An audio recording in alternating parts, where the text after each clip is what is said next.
as things speed up, we tend to use that as an excuse to take shortcuts. And from an environmental perspective, there are many points of impact. People become too busy to cook, using natural whole food products. So you start to find processed foods creeping into diets, fast foods, people getting in their car to go and buy fast food, being too busy to recycle their materials, compost their wastes, people feeling they're too busy to take a walk, catch the bus, or ride to work, so we become more car dependent. People feeling they're too busy to spend time in the garden, to grow some of their own food. So all of these lifestyle practices that can just slow things down and reduce our personal environmental impact tend to get pushed to one side because of the busy pace of life. I have been promoting this concept called slow gardening. And if you look at the garden design scene and the gardening trends of 5, 6 years ago, it was all about instant gardens. How to create a garden in an afternoon or a weekend. Do it quickly, instant success, pizzazz. But that's not the idea. Good gardens do take time. Plants become healthier and stronger plants when they're planted when they're small and have time to grow.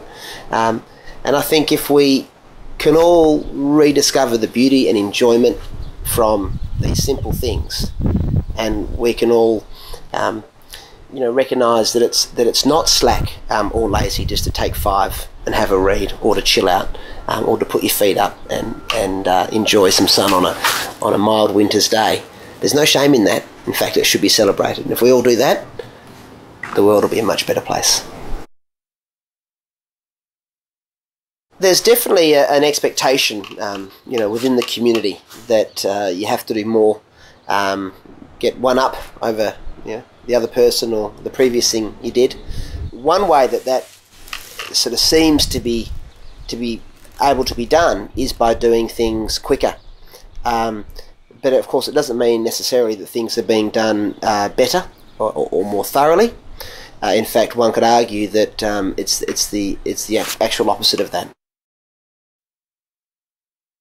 The thing about speeding is that people think that they can do it and get away with it, and it's not going to have an impact on anyone else.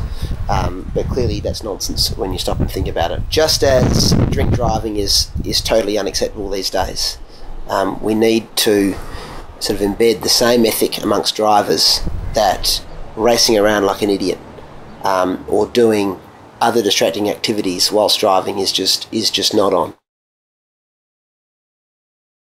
Gardens, they have their own rhythm, and you can't push that. I mean, it's driven by the seasons, the changing hours of daylight, which govern how plants grow and when they flower, when they lose their leaves, when they sprout back again.